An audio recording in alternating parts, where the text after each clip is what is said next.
Acara ini dipersembahkan oleh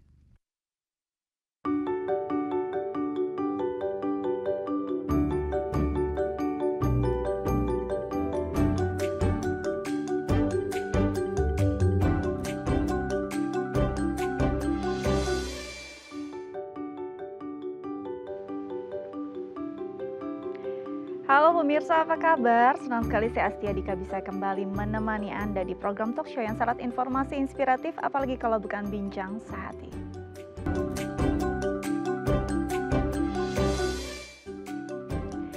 Ya pemirsa, bincang sehati, serat adalah nutrisi yang memang harus selalu dikonsumsi oleh kita setiap harinya. Tapi kalau dalam keadaan realnya gitu ya, masih banyak yang enggan untuk mengonsumsi sayur dan buah setiap hari. Mungkin lebih senang dengan makanan berupa karbo dan juga lauk pauk yang isinya protein. Nah, ini bisa terjadi mungkin kadang-kadang masih banyak yang berpikir kayaknya ribet ya untuk menyiapkan sayur setiap hari, atau makanan ini rasanya nggak gitu enak ya. Padahal ternyata ini fungsinya banyak sekali untuk kesehatan kita. Nah, untuk menjawab keresahan atau masalah yang tiap hari kita hadapi karena konsumsi serat yang kadang-kadang enggan kita konsumsi setiap hari, Coco Flame bisa menjadi jawabannya. Karena minuman fiber hadir untuk menjawab keresahan dan masalah untuk pemenuhan kebutuhan serat harian Anda. Coco Flame Fiber, minuman serat tinggi vitamin C dalam kemasan sachet, praktis yang mampu membantu proses detoksifikasi dan melancarkan sistem pencernaan. Coco Flame Fiber, Daily Detox for your healthy lifestyle. Nah, hari ini cocok banget nih. Hari ini kita akan bahas tentang bagaimana pemenuhan serat harian untuk tubuh kita, untuk kesehatan kita, khususnya pencernaan. Nah, bagi pemirsa di rumah yang mungkin punya pertanyaan terkait tema kita hari ini, bisa menelpon kami di 021 290 32644 atau DM ke Instagram kami di @theifamily. Untuk membahasnya sudah hadir bersama saya di studio Dr. Natalia Emy Luciana MS SPGK, dokter spesialis gizi klinik yang akan membahas tema kita hari ini. Langsung kita sapa. Halo dokter, apa kabar? Baik. Terima kasih loh sudah hadir bersama kami. Selamat berjumpa di Bincang Sehati. Hari ini kita bahas tentang pemenuhan serat ya dok ya, untuk tubuh kita sehari-hari. Tapi sebelum kita masuk pada pemenuhan serat ini, kita bicara dulu tentang serat sendiri. Sebenarnya serat ini adalah zat makanan yang seperti apa sih kalau masuk ke dalam tubuh manusia dan fungsinya apa? Kadang orang itu suka tidak memikirkan serat ya. Serat itu sebenarnya ada di dalam bahan makanan kita sehari-hari. Dan serat ini sangat kita perlukan karena serat ini mempunyai suatu fungsi yang sangat penting. Misalkan untuk kesehatan saluran pencernaan, untuk orang-orang yang mempunyai penyakit diabetes, dia akan menstabilkan gula darah. Untuk yang mempunyai kolesterol tinggi, dia akan menurunkan kolesterol.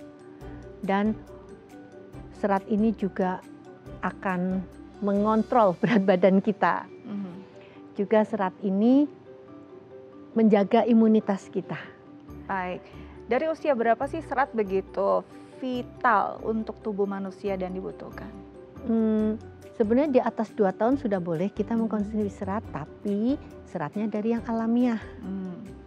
Oke, dari 2 tahun sebenarnya serat kan kalau Sudah kita lihat kan bisa. bayi sendiri di awal-awal kan diperkenalkan makanannya bertahap gitu ya. Dan serat termasuk yang terakhir untuk dikenalkan ya. Tapi dari umur 2 tahun anak-anak sebenarnya sudah mulai harusnya pola makannya serat menjadi adalah pola makan Dibuat harian. seimbang ya. Karena kalau kita lihat sendiri banyak sekali ya anak-anak yang mungkin BAB-nya belum teratur, bahkan sering konstipasi. Ini karena sering juga mungkin hanya susu ataupun karbo menjadi makanan yang menjadi mayoritas mereka makan setiap hari, ya nggak sih dok? Iya, jadi serat ini bisa untuk bayi-bayi yang gampang diare atau bayi-bayi yang ada kayak sembelit, konstipasi. Jadi serat ini bisa memperbaiki saluran pencernaan kita. Oke, jadi membuat saluran pencernaan kita lebih sehat ya. Apalagi kalau misalnya dari sejak dini nih kita sudah membiasakan untuk mengonsumsi serat secara optimal sesuai kadarnya ya. Kalau kita bicara kadar sendiri, untuk manusia perempuan dan laki-laki dewasa gitu ya. Kalau kan kandungannya katanya sekitar 20-38 serat harian nih dok. Tapi nyatanya mungkin kita nggak tahu sebenarnya berapa banyak sayur atau buah yang harus kita konsumsi untuk pemenuhan serat harian kita. Kita butuh serat itu antara 20-35 sebenarnya. Oke. Nah, serat itu campuran antar serat larut dan serat tidak larut. Oke. Di setiap bahan makanan kita tuh sudah ada 2 macam serat itu. Jadi kalau kita mengkonsumsi makanan sehari-hari, ada sayur, ada buah, ada biji-bijian, ada kacang-kacang, itu semua ada serat-serat yang larut dan tidak larut. Nah, hanya kadang orang itu lupa mengkonsumsi makanan seimbang ini. Kalau kita mengkonsumsi makanan seimbang, pasti semuanya sudah terpenuhi. Oke, kalau kita bicara tentang makanan seimbang, ini kan sebenarnya sudah ada rekomendasinya juga ya, dari Kementerian Kesehatan bahwa memang bukan lagi 4 sehat 5 sempurna, tapi memang harus gizi yang seimbang gitu. Nah, mungkin kadang kita hanya berpikir makan tomat ataupun mentimun beberapa slice gitu ya, jadi garnish tuh sudah makan sayur gitu. Padahal di dalam buah-buahan ataupun sayuran tersebut nggak cuma serat isinya kan ya dok ya, ada juga lemak di situ, ada juga karbohidrat di situ. Kadang bingung nggak sih dok untuk bisa mengedukasi masyarakat sebenarnya seberapa banyak makan serat yang dibutuhkan setiap hari? Apakah perlu 1 mangkuk sayur untuk 1 hari minimal atau bagaimana dok? Kadang-kadang cuma gara-gara makan 1 slice lada aja nih udah makan sayur katanya. Ya, seringnya begitu ya. Padahal kebutuhan serat yang tadi 20-35 itu akan terpenuhi kalau kita mengkonsumsi buah dan sayur 3-5 porsi per hari. 3-5 porsi per hari, oke. Nah, kalau 1 porsinya itu anggap saja 100 gram, berarti ya antara 300 sampai 500 itu yang harus kita konsumsi buah dan sayur itu. Kadang kalau orang yang nggak terlalu suka sayur ya, suka agak sulit mengkonsumsi sampai segitu. Tapi kalau kita ingat dengan kesehatan, biasanya dipaksakan bisa lah. Akan berpengaruh nggak sih cara kita mengolah sayur ataupun buah dengan kandungan serat yang ada di dalamnya ketika kita mungkin ada kan yang sering ya saya makan sayur kok tapi digoreng gitu ya jadi bakwan gitu ya. Apakah akan berbeda kandungannya ketika masuk ke tubuh kita kalau pengolahannya itu salah? Sayur itu yang namanya kita membahas tentang serat dulu ya. Serat itu ada yang dimasukkan serat pangan. Serat pangan itu berasal dari bahan makanan alamiah. Nah, serat pangan ini suatu karbohidrat yang tidak dapat dicerna oleh enzim di saluran pencernaan kita. Jadi serat ini akan utuh, hanya mempunyai fungsi tertentu gitu.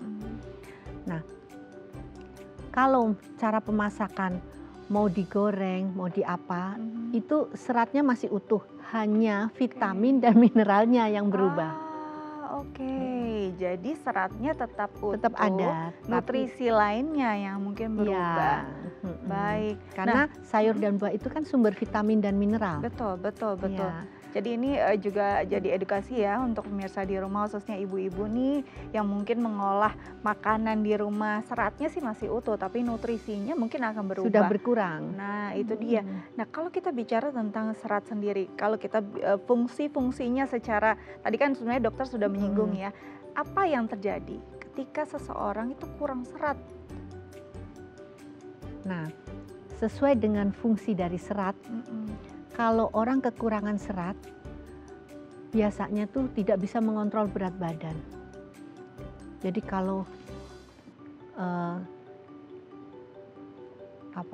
makanan yang dimakan ini semua akan keserap, gulanya keserap, lemaknya keserap, karena yang menghambat penyerapan lemak dan gula ini adalah serat. Selain itu juga kalau orang kurang serat, ini biasanya imunitasnya suka Mhm. menurun. Mhm. Mhm. Karena serat itu di dalam usus besar dia akan menjadi makanan dari Mhm. mikroflora. Dari kuman-kuman bagus yang ada di usus kita tuh makanannya namanya prebiotik. Nah, Mhm. ini didapat dari serat. Oke, ini masuk nih benang merahnya. Kadang-kadang kita bingung kenapa kalau saya mau diet, saya harus punya konsumsi serat yang cukup. Ternyata serat ini bisa membantu untuk penyerapan gula dan lemak itu tidak optimal oleh Ya, tubuh. Jadinya bisa membantu kita paling tidak menghambat. menghambat ya agar tidak berbobot berat badan ini makin meningkat gitu ya. Oke, nanti kita lanjut lagi makin seru nih apalagi tentang diet pastinya moms di rumah mau denger ya dari dokter kita. Kita akan kembali lagi tapi kita harus jeda terlebih dahulu. Tetap bersama kami di Bincang Sehati.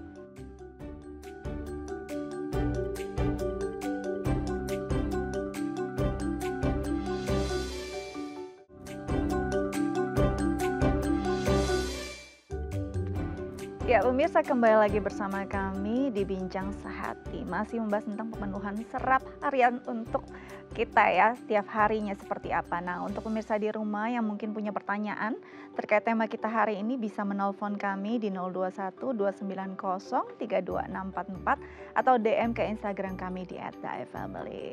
Kita lanjut lagi bersama dokter kita, Dr. Natalia Emy Luciana MS SPGK, dokter spesialis gizi klinik. Dok, tadi terputus pada bahwa ternyata kalau kita makan serat itu penyerapan gula dan juga penyerapan lemak itu akan terhambat gitu ya. Nah, kalau memang kita sedang program diet, sebenarnya apakah boleh kita cuma makan sayur saja atau serat saja gitu agar biar nggak ada nih yang terserap oleh kita lemak ataupun gula? Waduh, pertanyaan ini ekstrim ini ya. Jadi Karena banyak loh yang melakukan itu, Dok. ya itu sebenarnya salah besar. Mm-mm. Tubuh kita membutuhkan beberapa zat makanan. Makanya kita dianjurkan untuk mengkonsumsi makanan dalam suatu pola yang seimbang. Yang dimaksud pola seimbang itu adalah kita mengkonsumsi makanan dengan kalori yang sesuai kebutuhan kita, Betul. sehingga nggak makin gemuk atau makin kurus sesuai kebutuhan kita, lengkap dengan makronutrien yaitu karbohidrat, protein, lemak, dan mikronutrien vitamin dan lemak. Oke. Dan juga yang suka orang lupa serat dan air. Nah, kita mengkonsumsi ini untuk menjaga kondisi status gizi kita itu harus begini nih, harus lengkap. Nah, kalau kita hanya mengkonsumsi sayur, memang di dalam sayur itu ada karbonya, tapi rendah sekali. Ada proteinnya, tapi ya rendah sekali, sehingga tidak memenuhi kebutuhan kita. Jadi kalau dilanjutkan nanti lama-lama kita ya jadi malnutrisi, kurang gizi. Oh, nanti pasti ada organ tubuh kita yang fungsinya tidak lagi optimal karena kekurangan tadi nutrisi yang tadi ya, Dok ya. Jadi kita Oke. butuh nutrisi itu yang seimbang. Nutrisi yang seimbang, serat dibutuhkan juga dalam kadar dan juga batas yang tepat begitu ya. Jangan sampai lebih, jangan sampai kurang. Nah, kalau kita bicara tentang kurang serat nih, Dok ya. Sebenarnya kadang-kadang kita nggak sadar kan kalau kita kurang serat. Apalagi orang Indonesia ya paling suka makan nasi Padang gitu ya. Udah makan kok nangka digulai gitu ya, nggak ada masalah. Nah, kita kadang-kadang nggak sadar baru setelah kita sudah mungkin usia sudah lanjut baru rasa nih, aduh saya kena kolesterol, saya kena diabetes dan macam-macam gitu. Sebenarnya bisa nggak sih badan kita memberikan alarm atau indikator bahwa ternyata nih saya kurang serat gitu loh? Kondisi kurang serat itu biasanya pertama kali yang kita berasa itu biasanya susah buang air besar. Yang orang suka ngeluh sembelit. Betul. Sama sering sakit perut. Yang lama-lama dibilang, oh aku sakit mah, oh aku sakit mah. Itu bisa juga karena kurang serat. Betul. Karena bisa juga ada peradangan di usus 12 jari, bisa juga ada peradangan di lambung, bisa begitu. Jadi kalau orang udah ngeluh, aku sakit mah terus, itu kita lihat apakah seratnya udah cukup gitu. Baik, jadi itu ya, Dok ya. Iya. Yang pasti alarm pertama sembelit deh gitu ya. susah Iya. buang air besar, ya pastinya kurang serat karena itu yang paling utuh harusnya mendorong juga ya feses Ya, kita keluar gitu. Nah selebihnya nih selain tentang pencernaan ada nggak sih misalnya kulit kering ataupun naik berat badan secara drastis atau seperti apa? Naik tergantung. Kalau Hmm. kita mengkonsumsi makanannya tidak seimbang, ya bisa juga berat badannya naik drastis. Oke. Kalau ada serat, minimal bisa mengontrol. Oke. Mengontrol, kan serat itu ada serat larut dan tidak larut. Kalau serat yang tidak larut, itu di dalam saluran pencernaan dia bertemu dengan cairan di saluran pencernaan, dia akan membentuk gel. Gel ini akan nempel di material yang ada di saluran pencernaan sehingga membuat kita tuh kenyang, kenyangnya lebih lama. Oke. Kalau serat yang tidak larut, dia akan menyerap air, membuat volume dari kotoran ini akan membesar, juga akan mendorong keluar. Jadi kalau orang kurang serat, otomatis kerja dari serat ini kan nggak ada. Jadi akan muncullah Keluhannya itu. macam-macam ya dok ya. Mm-mm. Mulai dari ya tadi ada yang mungkin akhirnya terlihat dari kulitnya mungkin ya jadi kering gitu. Ada Iya. juga yang tadi di pencernaan juga jadi masalah atau mungkin bisa komplikasi ke yang lain. Kalau Iya. tadi kan bicara bahwa serat itu menghambat penyerapan lemak dan juga penyerapan gula. Nah lama-lama bisa nggak dok kalau kurang serat tuh kita akhirnya komplikasinya ke diabetes ataupun punya jantung koroner? Kalau kita mengkonsumsi makanannya secara sembrono, tidak mengatur pola makan yang seimbang, ya bisa kejadian itu. Tapi kalau kita mungkin dari muda, bahkan dari remaja sudah mengatur pola makan kita yang benar, ya. Tapi kalau kita sudah mengatur pola makan benar, otomatis pasti sudah mengkonsumsi serat nih ya. Biasanya sampai umur berapapun juga kita terbebas dari, apa ya istilahnya, kita bebas dari obat-obatan. Jadi kita tuh menjalani hari tua tuh tanpa obat-obatan, gitu. Nah pola makan yang benar mungkin dokter bisa kasih tips nih. Sebenarnya pola makan yang benar tuh seperti apa sih? Tadi yang udah saya katakan, pola makan yang benar itu ngikutin pola makan seimbang, di mana kalorinya sesuai dengan kebutuhan kita. Nah, kebutuhan ini kalau dilihat dari usia, berat badan, tinggi badan, apakah itu Iya. juga jadi perhitungan? iya, ada perhitungannya, tinggi badan, berat badan, usia, jenis kelamin, dan juga kondisi remaja atau lagi hamil, itu beda-beda, ada hitungannya. Berarti kita bisa jadi dalam setiap fase kita punya kebutuhan nutrisi yang beda-beda dong dok. Misalkan saya nih saat ini berat badan saya Tiap orang sekian. beda-beda ya, jadi individual sekali. Individual sekali, berarti Iya. butuh dong berkonsultasi juga ya dengan dokter klinik ya, dokter gizi klinik ya. Mestinya begitu. Itu dia, penting sekali ya untuk kita berkonsultasi. Kadang-kadang kita bingung, sebenarnya berapa banyak sih makanan yang perlu kita makan setiap hari yang bisa memenuhi kebutuhan ya serat kita, lemak kita, karbohidrat kita. Mungkin ini bisa jadi satu solusi, kita harus berkonsultasi juga dengan dokter gizi klinik agar bisa mendapatkan porsi yang tepat untuk harian Anda. Nah dok, kalau kita bicara lagi nih dok tentang serat ya. Kadang-kadang kan kita bingung ya dok ya, kadang-kadang apalagi untuk remaja nih, serat kadang-kadang bukan suatu hal yang jadi konsumsi setiap hari, apalagi seneng banget makan junk food ya kan, ini kan lagi masanya mereka gitu ya, yang manis-manis ya, es krim, boba, itu tuh pokoknya waktu mereka nongkrong itu deh yang dimakan gitu. Perlu nggak sih kita memberikan, bisa nggak kita ganti mungkin saat dia harian biasa nih, seratnya nggak terpenuhi, tapi di weekend orang tua bisa memberikan serat yang lumayan banyak. Atau sebenarnya serat nggak bisa begitu hitungannya, nggak bisa diakumulasi begitu? Nggak bisa, jadi kita mengkonsumsi serat itu setiap hari. Harus setiap hari? Harus setiap hari. Nggak bisa dibalas di weekend gitu ya dok? Kalau di weekend kita mengkonsumsi serat sebanyak-banyaknya, itu ada efek sampingnya juga. Seperti misalkan perut kita jadi keras, kembung, sakit perut, dan bergas. Nggak enak sekali, bahkan ada yang sampai menyesak. Rasanya nafas aja sesak karena perutnya akan membesar gitu. Nah itu jadi makan serat pun tidak boleh sembarangan. Nah itu dia, kadang-kadang mungkin saking udah deh mumpung anak saya di rumah, saya kasih sayur sebanyak-banyaknya, nggak kayak gitu ya. Jadi setiap hari harus di-maintain. Kalau memang anaknya punya mobilitas yang tinggi, apalagi remaja sekarang sudah mulai sekolah offline, jadinya sudah nggak punya waktu lagi banyak di rumah, mungkin minuman fiber bisa jadi solusi juga nih untuk Anda memberikan kebutuhan serat untuk remaja Anda di rumah. Nanti kita lanjut lagi ya dok ya, tapi kita harus jeda terlebih dahulu. Pemirsa jangan kemana-mana, tetap bersama kami di Bincang Sehati.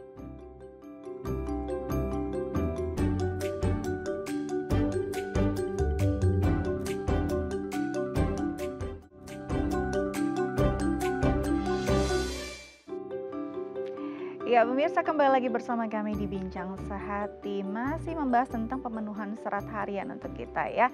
Nah kita tadi sudah bahas juga nih bersama dokter kita, ternyata diet itu tuh ada aturannya. Nggak bisa semena-mena kita makan sayur aja gitu tiap hari, ataupun kita makan buah aja gitu tiap hari. Karena kalau kita kelebihan serat tuh nggak baik, kurang juga nggak baik. Nanti kita lanjut lagi dan masih bersama dokter kita nih, Dr. Natalia Emy Luciana MS SPGK, dokter spesialis gizi klinik. Dok, tadi memang seru ya kita bahas tentang diet, tentang bagaimana menu harian yang sebenarnya memang harus seimbang gitu ya. Dan ternyata juga bahwa nggak boleh kelebihan. Ya. Kelebihan itu juga bahaya. Sebenarnya bahayanya kalau kita mengonsumsi serat tidak pada takarannya tuh apa sih? Apakah nanti bisa ada peradangan di usus kita atau seperti apa? Itu tadi pertama kali kalau kita mengkonsumsi serat berlebihan, itu akan muncul kayak perut kembung. Nah perut kembung ini kan sakit ya biasanya, sakit terus bisa sampai muncul nyesak karena dia akan menekan ke diafragma kita biasanya gitu. Jadi muncul penyakit yang begitu. Selain itu juga kita mengkonsumsi serat terlalu banyak. Bagaimana ya? Saat makanan itu nanti banyak yang kebuang. Oke. Jadi justru banyak yang kebuang. Ini kalau bicara tentang akhirnya jadi kembung, berarti kan ada gas ya? Ya, apakah gasnya. memang serat kalau terlalu banyak dan tidak dibuang secepatnya gitu, apalagi kalau metabolisme tidak baik, ini akan berubah menjadi gas yang akan menekan ke arah, akan mengalami fermentasi di usus besar kita. Oke. Jadi memang serat ini mudah sekali terfermentasi gitu ya dok ya. Nah ini juga jadi kadang-kadang jadi dilema nih, apakah makan serat itu sebaiknya sebelum makan berat atau setelah makan berat? Kadang-kadang kita makan buah kan di akhir tuh pencuci mulut ya dok ya. Tapi kalau bicara tentang lebih mudah terfermentasi kan dia harusnya ada di bawah gitu. Nah gimana nih dok, sebenarnya bagusnya makan buah tuh sebelum atau sesudah makan berat? Tergantung tujuan kita apa. Oke. Kalau tujuan kita untuk menurunkan berat badan, dimakan sebelum, sehingga kita udah kenyang duluan ya. Kalau mau menurunkan berat badan. Ya. Tapi kalau tidak menurunkan berat badan, untuk biasa-biasa, untuk jaga kesehatan ya sesudah. Tapi terfermentasi nggak nih dok? Tetap ada fermentasi, cuman ada yang sempurna dan tidak sempurna. Nah itu dia. Tapi kalau memang yang punya, kadang-kadang ya kalau kita yang punya asam lambung ataupun punya MAH, kadang-kadang kalau makan yang serat gitu tuh dok gampang banget diare ataupun mungkin jadi perih gitu.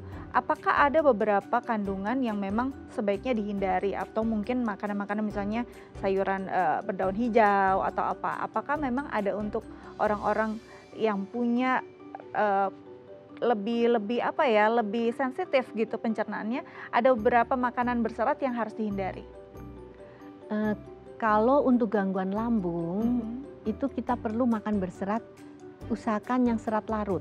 Kalau serat yang tidak larut, serat larut tuh apa aja sih dok turunannya? Nah serat larut ini sebenarnya di bahan makanan tuh jadi satu, susahnya begitu. Cuman ada yang lebih banyak serat larutnya, ada yang lebih banyak serat tidak larutnya. Jadi dalam satu bahan makanan nih, misalkan kayak buah, apel nih, apel serat larut dan tidak larut tuh banyak yang tidak larutnya gitu. Jadi kita memilih makan buahnya apel misalkan gitu. Jadi lebih banyak kalau yang tadi yang sensitif serat larutnya ya. Ya. Oke, apel berarti aman untuk lambung gitu ya dok ya. Nah kalau yang serat tidak larutnya banyak tuh kira-kira seperti apa? Mungkin biar mau belanja gitu ya udah tahu dulu nih, jangan nih kayaknya saya sensitif lambungnya gitu. Susah sebenarnya. Kita dianjurkan mengkonsumsi sayur dan buah tuh bervariasi. Oke. Jadi hari ini makan apa, besok makan apa. Atau kita belanja hari ini untuk 2-3 hari, selanjutnya kita belanja yang berbeda lagi gitu. Jadi bervariasi karena serat larut dan tidak larut mempunyai fungsi yang sinergis. Jadi fungsi berbeda tapi kerjanya nanti sama. Oke, memang kombinasi ini dibutuhkan ya, variasi makanan, variasi asupan seratnya juga harus diperhitungkan. Nanti karena secara individu sendiri nanti memang benar-benar personal ya dok ya, kalau nggak cocok makan serat yang ini dia akan reaksi sendiri gitu ya dok ya. Oke, nah dok ada nggak sih orang alergi terhadap serat? Bukan terhadap serat, terhadap bahan seratnya kali ya mungkin. Bisa jadi seperti itu ya? Iya kan ada orang yang alergi kalau buah itu getah ya. Buah bergetah, getahnya ya? Misalkan, oh nanti kena getahnya jadi gatel gitu ada. Oke. Sayur jadi, juga begitu gitu. Oke, jadi ini benar-benar harus dicoba ya. Iya, sistemnya eliminasi ya dok ya. Iya dipilih mana yang cocok mana yang enggak. Dok, kalau kita bicara tentang serat gitu, kadang-kadang orang punya pikirannya bahwa oh semua yang bisa melancarkan pencernaan itu isinya serat. Baik itu apalagi kalau kita sekarang lihat ya banyak teh pelangsing gitu ya. Sebenarnya itu apakah memang isinya serat akhirnya bisa melancarkan pencernaan atau justru kandungan yang lain dan ini mungkin akan berdampak kurang baik juga pada kesehatan? Kalau teh pelangsing itu kan dia melancarkan, tapi kan seperti efek diuretik dan seperti efek yaitu diuretik, jadi dia akan bikin kita kencing-kencing. Nah itu akhirnya nanti ada beberapa zat di badan kita yang terbawa ke kencing, terbawa ke kotoran, sehingga membuat kita tuh akan kekurangan zat itu. Makanya sebaiknya tuh kita mengkonsumsi makanan yang seimbang aja. Jadi serat misalkan, kalau orang itu alergi atau nggak mau makan, untuk memenuhi kebutuhan serat itu memang sulit ya. Iya. Coba kita suruh makan sayur 3-5 mangkok nih, nggak mungkin ya. Kecuali kalau memang sudah terbiasa ya. Nah bisa aja kita memakai minuman berserat, tapi itu pun kita mesti memilih minuman berserat yang termasuk functional food, yang terbuat dari bahan makanan alamiah, misalkan dari buah, dari sayur yang telah diproses dengan dilengkapi dengan beberapa vitamin mineral. Walaupun tetap lebih bagus itu serat yang natural, tapi kalau terpaksa bisa juga digunakan. Jadi nggak apa-apa juga ya, bahwa sebenarnya tapi kita mesti bisa memilih. Harus selektif ya dok ya? Yang kayak apa gitu. Kita mesti baca ingredients-nya, prosesnya kan. Biasanya apa sih yang memang kandungannya kan alami juga banyak ya. Mungkin dari ada yang mungkin goji berry, ada mungkin macam-macam gitu ya. Sebenarnya yang paling baik gitu ya, atau mungkin kandungannya nih baik nih untuk tubuh saya, untuk minuman berserat sendiri apa sih dok? Kita nggak bisa ngomong mana yang paling baik, karena di dalam buah ini, di dalam serealia, biji-bijian, di dalam kacang-kacangan, itu ada beberapa kandungan-kandungan, misalkan kayak di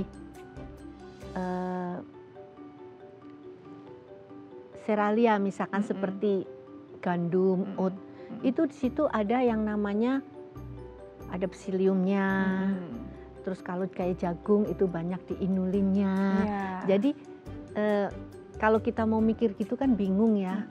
Jadi kalau kita mau makan ya pokoknya kita makan bahan makanan alamiah, sayur, buah, biji-bijian, kacang-kacangan. Tapi kalau tidak bisa memenuhi dan untuk memenuhi kebutuhan serat, kita pilih yang alamiah.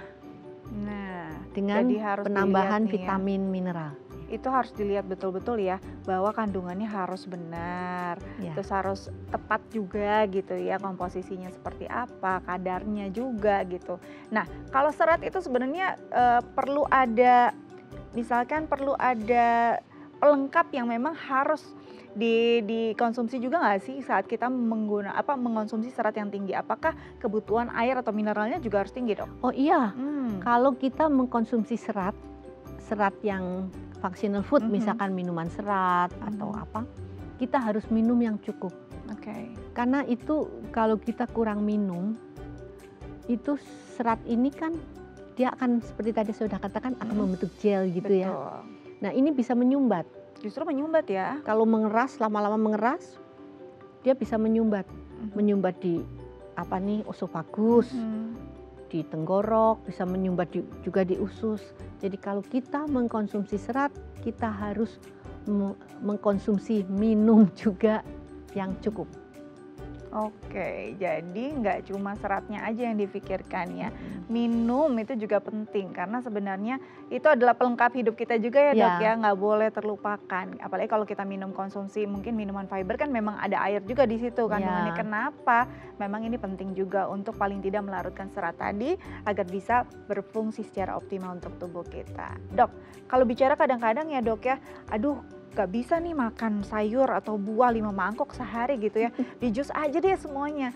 Berbeda nggak sih kadarnya kalau misalkan kita jus, atau mungkin ada yang cold press juga kan sekarang ya, Dok ya? Ya, sebenarnya di jus itu boleh-boleh aja, nggak apa-apa. Oke. Cuman tujuan kita untuk apa? Kalau kita ingin menurunkan berat badan, ya jangan di jus, dikunyah-kunyah, karena kunyah ini juga membuang energi, sehingga berat badan kita bisa lebih dipertahankan. Paling enggak ya untuk pipi kita ya, Dok ya. Iya, ada untuk otot yang biar gigi kita bagus, otot-otot muka jadi lebih bagus. gitu. Jadi tergantung ya, mau apa nih. Kalau misalnya untuk menurunkan berat badan sebaiknya makannya dikunyah, jangan semuanya di jus gitu ya, Di Dok jus ya. itu untuk orang yang sudah nggak bisa. Misalkan orang nggak punya gigi.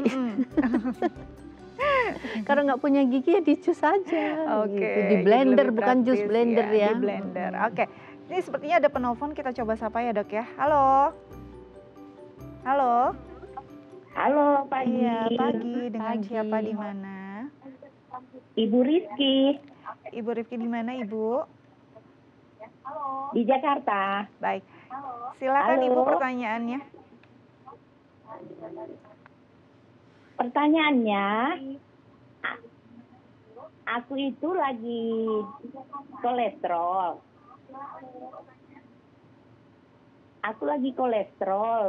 Cuman lagi Baik, Ibu. mau tanya.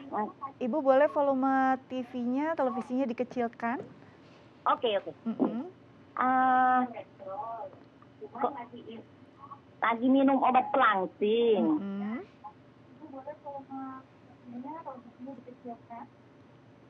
Iya, Ibu, silakan dilanjutkan. Lagi kolesterolnya tinggi. Terus minum obat pelangsing. Apa bisa minum obat dokter kolesterol gitu? Obat kolesterol gitu. Oke.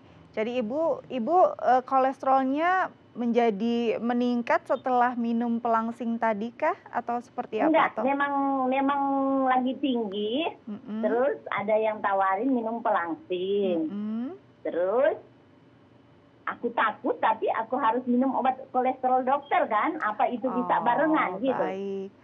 Iya. Kandungannya mungkin teh, jadi teh itu ya, sejenis teh ya. Iya, baik. Ibu, berarti ini Ibu mau bertanya apakah kalau dengan obat dokter untuk menstabilkan kolesterol ini aman gitu ya? Baik.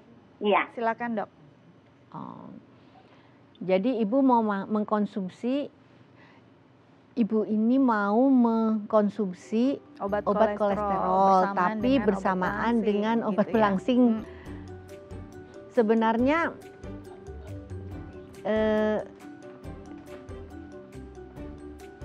obat kolesterol ini dimakan biasanya kan di malam hari, Bu. Di malam hari itu sehabis makan. Oke. Nah, kalau Ibu mengkonsumsi slim tea kan biasanya pagi. Ya nggak mungkin makan bareng ya. Oke. Karena kalau slim tea dimakan di malam hari nanti Ibu terkencing-kencing, nggak bisa tidur malah. Oke. Jadi memang sebenarnya asal dijeda ini nggak apa-apa gitu ya? Iya, tapi slim tea itu mempunyai efek, dia biasanya ya bukan slim tea aja, semua yang arahnya membuat kita terkencing-kencing itu juga kita bahaya ke mana, bahaya dehidrasi, akhirnya nanti kena ginjal dan lain-lain. Jadi mesti dimonitor semuanya. Jadi memang kalau sedang dalam program diet harus dipikirkan nih dietnya seperti apa. Ya. Jangan sampai justru program diet kita ya turun berat badannya tapi juga turun imunitasnya. Iya, dan turun fungsi organ lainnya gitu. Betul. Jadi memang harus dipikirkan baik-baik ya Dok ya. Jangan sampai nanti kesehatan kita tuh jadinya malah terganggu. Mungkin kita harus cari nih minuman atau mungkin suplemen untuk membantu kita menstabilisasi berat badan kita dengan kondisi yang baik, dengan kandungan yang tepat. Mungkin Kokoplim bisa jadi salah satu ininya ya, salah satu solusinya ya. Oke, nanti kita lanjut lagi, tapi kita harus jeda terlebih dahulu ya pemirsa ya. Jangan kemana-mana, tetap bersama kami di Bincang Sehati.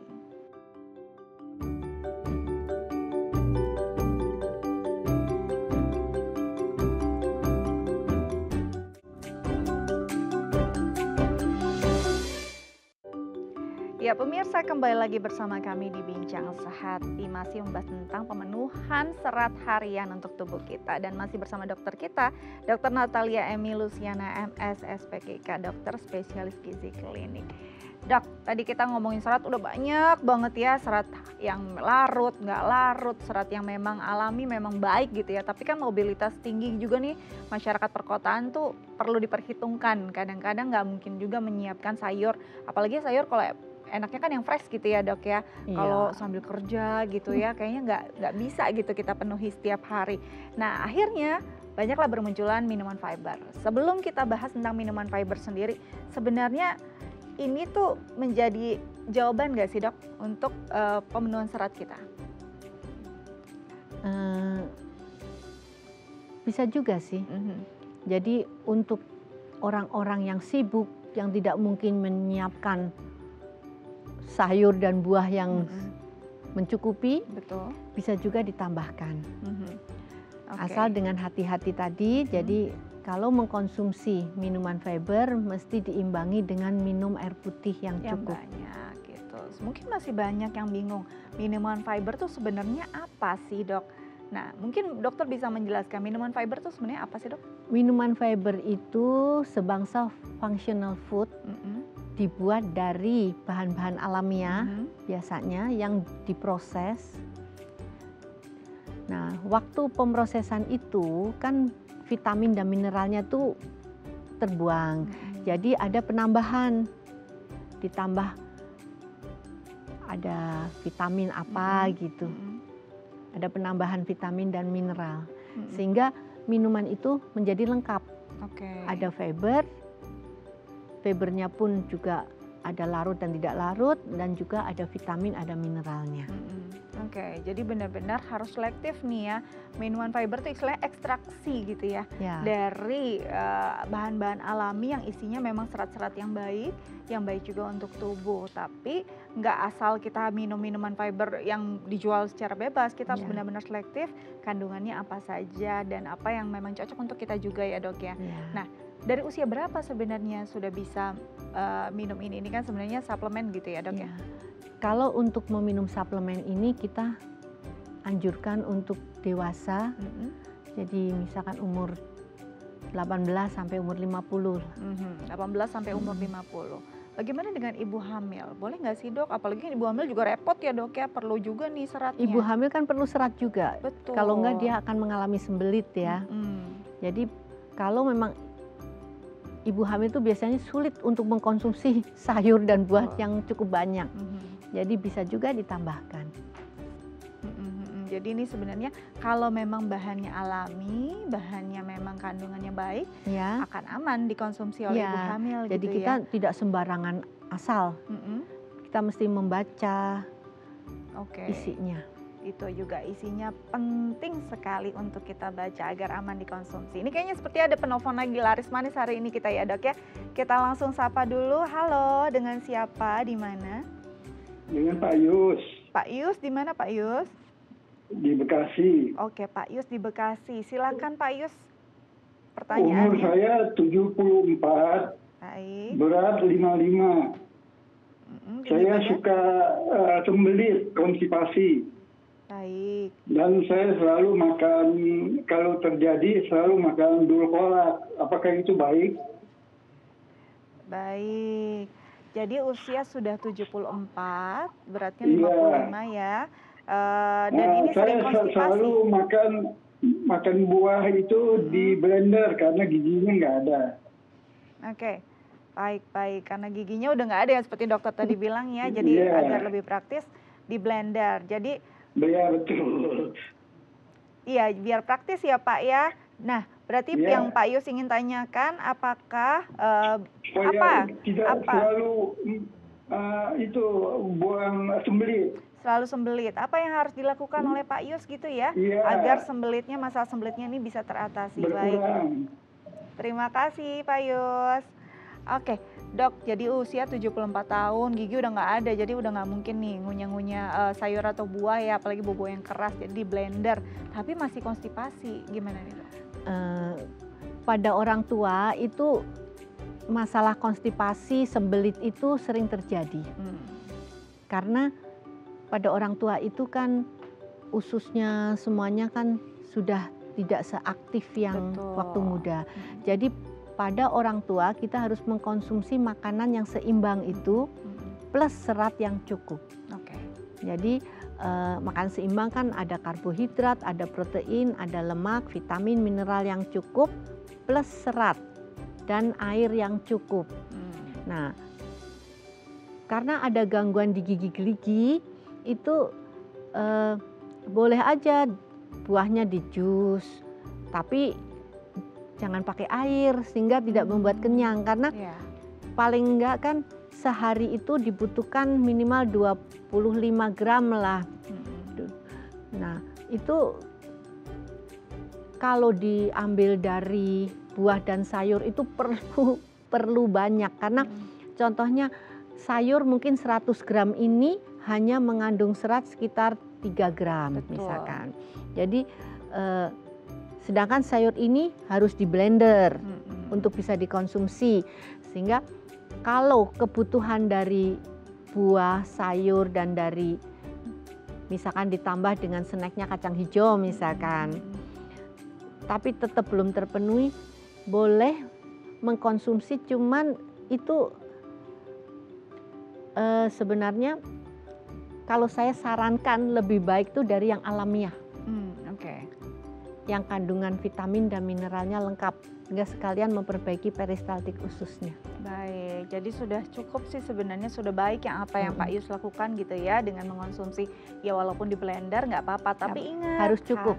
harus cukup dan air putihnya jangan sampai lupa. Kadang-kadang orang Indonesia nih jus itu sebagai minuman setelah makan ya, Iya. lupa sama air putihnya. Oke, kira-kira seperti itu, semoga bisa menjawab pertanyaan Pak Yus ya. Semoga nggak sembelit lagi ya Pak ya. Oke, nanti kita lanjut lagi dok ya, tapi kita harus jeda terlebih dahulu. Pemirsa jangan kemana-mana, tetap bersama kami di Bincang Sehat.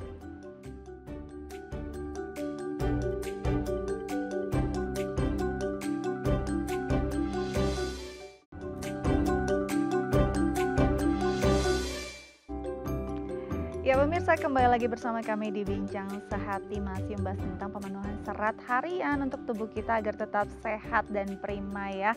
Kalau tiap hari kayaknya nggak mungkin kita bisa makan buah atau sayur sebanyak itu, nggak apa-apa. Sekarang sudah banyak kok makanan pelengkap yang kandungannya baik untuk tubuh kita dan bisa membantu serat tubuh kita terpenuhi. Salah satunya itu Cocoflim. Karena Cocoflim Fiber mengandung 2 jenis serat alami yaitu psyllium husk dan inulin yang juga berperan sebagai serat prebiotik. Cocoflim juga kaya akan vitamin C sehingga selain baik untuk pencernaan, baik pula untuk daya tahan tubuh kita.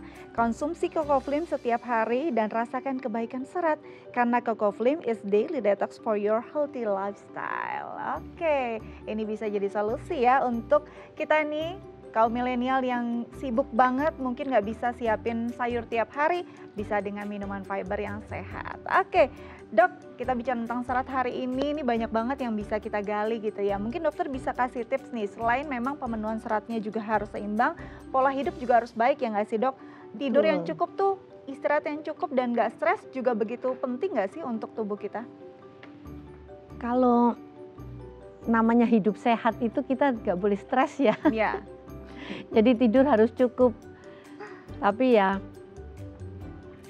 walaupun tidurnya kurang, tapi tetap kita perlu tidur lah, misalkan 6 jam, 5 jam, Minimal nggak apa-apa. ya. Dengan mengkonsumsi makanan yang seimbang, yang cukup dengan serat dan air. Nah, kita udah makan serat yang banyak nih, tapi pola hidup yang lain mungkin masih sering minum alkohol ataupun merokok gitu ya. Itu juga mungkin bisa jadi penyerapan seratnya jadi nggak optimal nggak Dok? Kalau kita mengkonsumsi alkohol itu dia akan merusak liver kita. Oke. Merokok juga merusak paru-paru kita. Nah, jadi memang sebaiknya itu dua hal yang harus kita hindari. Oke, jadi nggak cuma makan sayur ataupun minuman fiber gitu ya, mentang-mentang sudah banyak kok makanan atau nutrisi saya yang saya makan, pola hidupnya bisa perak-perakan gitu ya Dok, istilahnya bisa sembrono, nggak boleh juga ya Dok. Nggak boleh, tetap jadi kita memang atur. harus tetap dengan pola hidup yang sehat, harus tidur yang cukup dan juga jangan stres. Oke, Dokter terima kasih banyak sudah berbagi bersama kami di Bincang Sehati. Semoga ini berguna ya untuk pemirsa di rumah. Amin. Baik pemirsa, bagaimana semua tips dari dokter kita sudah dicatat untuk Anda. Semoga Anda makin sehat dan makin sering nonton Bincang Sehati ya. Oke, saya Astia Dika pamit undur diri. Sampai jumpa.